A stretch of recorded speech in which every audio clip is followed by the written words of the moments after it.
There is a version of you that you perform for everyone around you, and there is a version of you that only shows up when nobody's watching. Today I'm going to show you how to stop performing and become the version of the man you need in order to become successful. That distance between the version of you that everyone sees and the version of you that exists in private, that is one gap. But there is a second gap that matters even more. It's the distance between who you are when nobody's watching and the man you are actually trying to become. That is the real gap. And most people spend all their energy managing the first one, while the second one never moves. I'm not telling you this from a point of me looking down at you, because I still haven't figured everything out myself. I am living in that second gap right now between who I am alone and the man I am trying to become. And I'm closing it one day at a time, not because I figured it out, but because I refuse to stay where I'm at. The issue is, your habits and your routine are the foundation everything else stands on.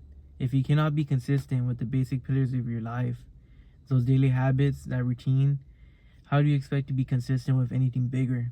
Your growth, your trajectory, the changes you're trying to make, the version of yourself you're trying to become. It is not new for me. Since I was 16, I've had big goals, big ideas, high potential, and every time I would fall short somewhere in the middle of actually doing the work. I would set an alarm, build a routine, wake up, go to the gym, and the gym was never the problem. The problem showed up the second I got home from the gym. That gap between finishing my workout and actually being productive, that is where I would lose the whole day. Procrastination, we've all heard of it. Sleeping, not getting anything done. This routine I'm describing did not actually become consistent for me until after I graduated college. In college, structure was built. I had to go to class. There are consequences if I didn't. That obligation kept me moving even when I did not feel like it. And if you think about it, that's the first gap. Being consistent with school, with work, showing up on time, that is performing for something outside of us. A grade, a paycheck, how people see us.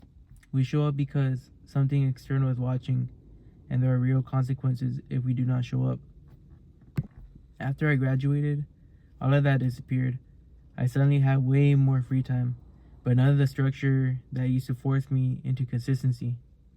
And that's when I learned something. Anyone can show up for something that has a consequence attached to it. The real test is whether you can show up for the things that have no consequence at all, except the one you give yourself. That is where I started falling short. So I built a new structure for myself. The second I got home from the gym, now I gave myself 5 to 10 minutes where I would shower, eat something simple, something light. Then 10 minutes of meditation and prayer. And that was where the difference really started to show, because I needed that time. I needed that time to clear my mind, rest before I dipped into something new and got into a new task. So I go straight into journaling after that. It also helped me out a lot. And by the time I was finished journaling, I was already in that flow where the work became so effortless that it just started doing itself, and I didn't really need to put that much more effort into it. But here's the thing. Getting into the flow doesn't mean you're actually moving forward. Because once I'm in that flow, there's a second trap waiting. Research, planning, preparing, feeling busy without ever actually moving. The issue is researching, planning, preparing. They feel like progress. However, they are not. You can stay busy your entire life and still never move an inch. Research and planning will let you do that without ever noticing. You probably heard the term before, analysis paralysis. That's exactly what I'm talking about. I'm going to use myself as an example again. Starting a YouTube channel was not some new idea I just had. I had wanted to do this for years. But school, work, relationships, life just kept taking priority, and the channel just sat back in my mind. Didn't really think about it that much. I knew it was one of my main goals and achievements, but I just didn't know when I was going to do it. And I did know if I let enough time pass, it would turn into regret. So when I finally started looking seriously into it, I didn't even know what type of content I wanted to make. So instead of just starting, I went into research mode. Looking for the perfect setup, researching videos, trying to emulate my favorite creators, trying to hit the algorithm, searching for advice everywhere. I did everything except actually sit down, record the video, and post it. What finally broke that cycle was realizing something. The only person holding me back from fulfilling my potential was me. My fear of judgment, my lack of consistency, my lack of holding myself accountable, that gap between being afraid to expand on my own thoughts and dreams and actually sharing my philosophy to help people, that gap was the only thing in my way. And once I saw that clearly, it turned into my purpose.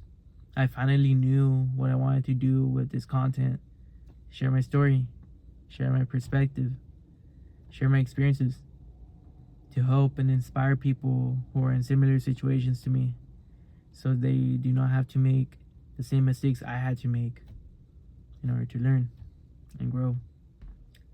Once I finally started doing the actual work, I felt the level of satisfaction and fulfillment I had never felt in my life before.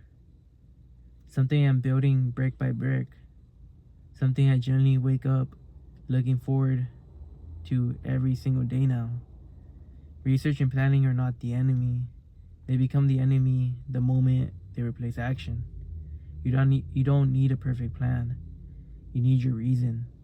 The moment I stopped asking how to do this perfectly and started asking who I wanted to help, everything else became simple. Give yourself one round of research, one decision, and then move. For me, the decision was simple once I found it. Share my story. Help the people going through what I went through. That was enough to get me to press record. Find yours. And it will be enough to get you moving too. So now I had consistency. I had a reason to move instead of researching forever. But fixing those two things exposed something I had to face. Something underneath both of them that I had been avoiding the whole time. Because I could be consistent. I could have a purpose driving my content. And I could still not actually know who I was underneath all of it. That's where the first gap and second gap collide. You can be performing so well publicly that even you start to believe it. Your goals, your achievements, your plans, strip those away. And a lot of us struggle to answer one simple question. Who am I when none of that is there to define me? From the outside, this is what people see. Coworkers, friends, my parents, professors, anyone I've shared my story and my goals with. When I tell them I'm pursuing law enforcement, that I graduated college to become a police officer, they react one way. They tell me to keep going. They see ambition, they see drive. Maybe at times they see a little bit of arrogance too. And that makes sense because the goal is clear. It's out in the world, it's out there. I put it out there myself. People could hold on to it, understand it, and encourage me without question. But there's a part of me that I don't really talk about. The YouTube channel, the content, the stories I want to share. That is not my career. Law enforcement is my career. That part is decided. That part's written. This other part is something different. It's purpose, it's passion. It lives somewhere people cannot fully see or understand yet because it's more niche, it's newer, and it does not come with a title attached to it the way a police officer does. And underneath even that, there's a deeper question I'm still answering. Not what is my job? Who am I as a man outside of the job? What values do I actually hold? What holds me accountable when I'm not actively working towards something? When nobody's watching, when there's no goal sitting in front of me in that exact moment, that is the real gap for me. Not finding a career, finding my values, finding what I would become for myself, for my legacy, for my future. That is what I'm still figuring out. There's a concept from a book I read during my last semester of college. I used to take an hour bus ride to campus 2 times a week. And during that ride, I would listen to audiobooks. The one that really resonates with this situation is a book called Relentless by Tim Grover. He was a trainer of Michael Jordan, Kobe Bryant, real cool guy. In the book, he talks about 3 archetypes of people who perform: the cooler, the closer, and the cleaner. The cooler is a version of you that performs for everyone around you. Talented, reliable, well-liked, but still needing to be needed. Still wanting credit, still wanting reassurance, still waiting on someone else before fully stepping up. That is the first gap that we talked about earlier. The cooler is a public self. The next one is a closer. The closer is who you are when no one is watching. Self-driven, capable of taking over in big moments, real confidence, but still shaken by doubt sometimes. Still affected by outside noise when no one else is around to perform for. That is a closer, and that's most of us. That's probably you right now, and myself included. The next one is a cleaner. The cleaner is the man we are actually trying to become. Total accountability, no need for permission, no need for recognition, driven by something internal that does not depend on anyone else's belief in them. Full ownership of every outcome, good or bad, no excuses. That is the second gap. The distance between the closer, who you already are, and the cleaner, who you're trying to become. If you're still watching the video right now, you're probably gone through some type of self-development already. You're probably already a closer. So this is the gap we're really talking about. The distance between being a closer and becoming a cleaner. And this is where the solution lives. We have to hold ourselves accountable when no one is watching. We have to be driven by our own internal values, by what we want to be known for outside of our accomplishments and our achievements. So what does it actually look like to close that gap? What does a cleaner version of you actually do differently? Well, let me listen for you. First, he's consistent. Not because someone is checking on him, but because he checks on himself. Self-aware of his strengths and weaknesses, and honest about them both, even when no one is asking. Actively working to mitigate his flaws, not hiding them, not performing past them, actually working on them.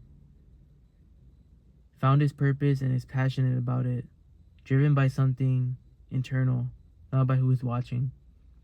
Disciplined, especially in the moments that come with zero consequence and zero applause. Knows his identity and understands his values. Separate from his job title, separate from his achievements. Respects and understands others without needing their validation to feel like enough. And lastly, successful in building his legacy, measured by impact, not by recognition. I'm still a closer, but I'm actively working to become a cleaner one day. But every habit, every hour, every day I show up when no one is forcing me to, that's me closing the gap, one decision at a time. I'm not done, and neither are you, because 10 years from now, the man you will become will not be decided by what you did when people were watching. It will be decided by what you did when they were not. And that's the only thing that separates us from becoming the man we really want to become in the future. I'll leave you at that. Thank you for watching. See y'all later.